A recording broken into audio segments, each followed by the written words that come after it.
Teachers of Reddit, what the worst thing that happened on a school trip. Asked my students to be respectful of other pedestrians while on the trip, because some people want to enjoy the nature center by themselves. One kid saw a woman with her service dog and tried to pull on it because Mommy would let me have it. We had to leave because of that, and he ruined the entire trip for everyone. Mommy's not here, you lil' cunt. Former assistant teacher here. We were on a 6th grade field trip to the Franklin Institute in Philadelphia. Cool place. So at the time, one of the attractions was a sort of centripetal force machine that you can sit in and get swung around. Well, one dumbass kid thought it'd be funny to show off and see what happens when you undo your seat belt while riding.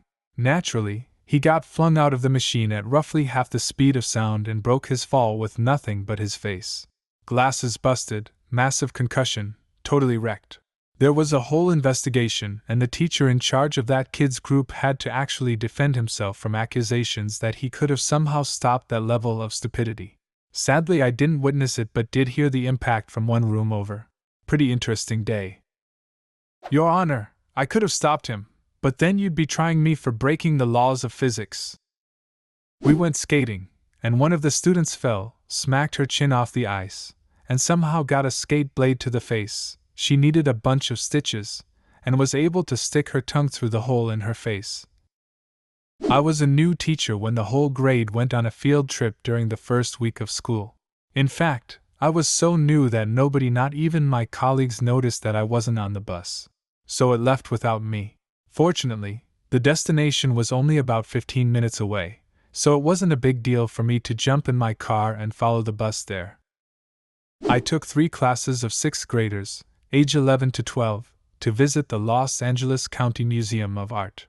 We'd come from about an hour and a half away, the kids and other teachers on buses, but since I was hugely pregnant I was allowed to drive my own car. It had been raining, but I arrived a bit ahead of the bus, so when the kids got off I was there to lead them to the museum. As I began walking towards the kids getting off the buses, I noticed a lot of papers on the sidewalk, and suddenly realized that they were an assortment of extremely pornographic pictures.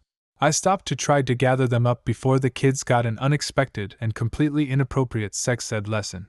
We'd already had a big talk about being mature when viewing classical art, e.g. nude statues, OMG. But we were not prepared for the most lurid Norpele had to offer. Unfortunately, the rain had plastered the papers to the sidewalk, and the sight of the very pregnant teacher scrambling on hands and knees on Wilshire Boulevard sent the chaperones and teachers rushing to my aid, with 100 kids right after them. No matter how urgently I tried to wave them back. It was memorable. In the kindergarten field trip, we had the parent of our most challenging student come along as a chaperone. Her group was her own son, and a very sweet, obedient girl.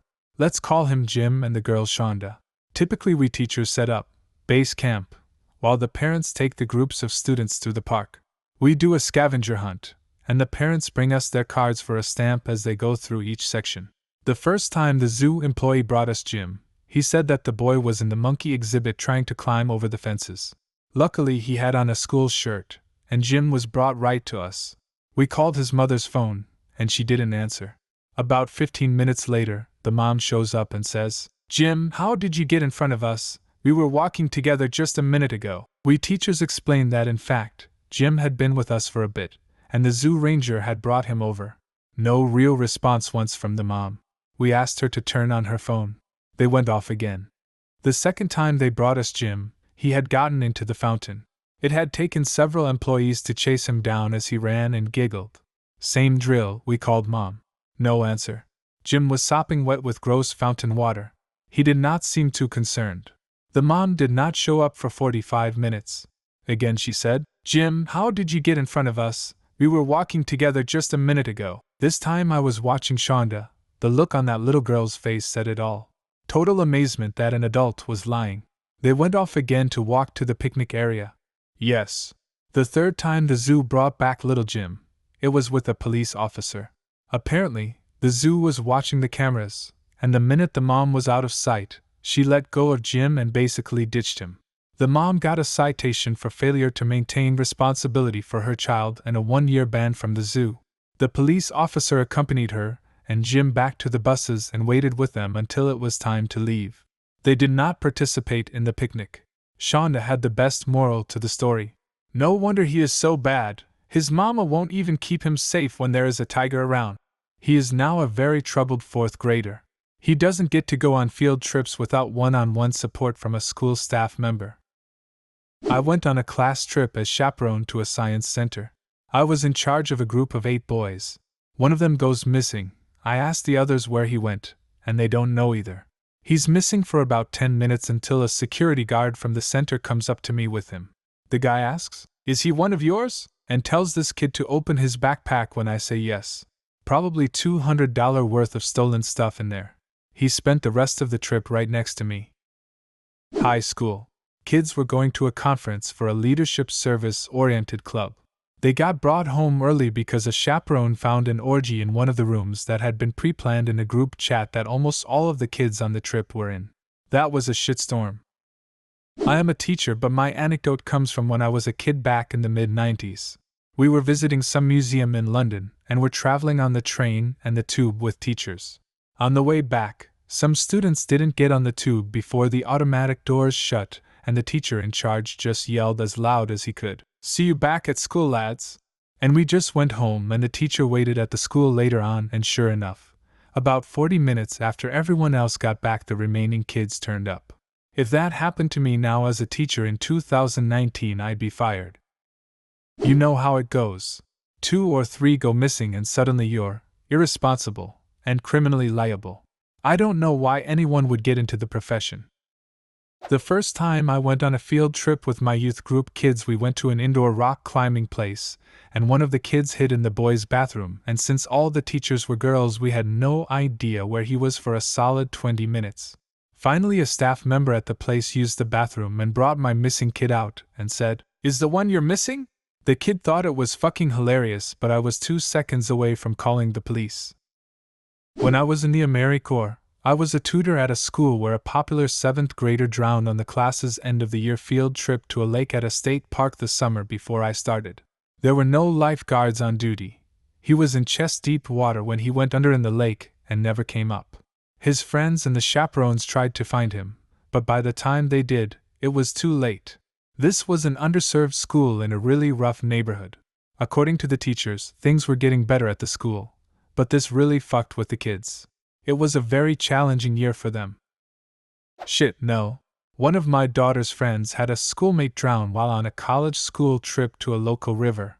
She had been a lifeguard throughout high school, and the episode fucked her up for a long time. My boyfriend was a teacher, and his students went on the annual DC trip. It was like 2 kids to each hotel room or something, and there was 2 14-year-old boys that shared a room. One of the boys jacked off into a pillow, and then hit the other kid in the face with the pillow.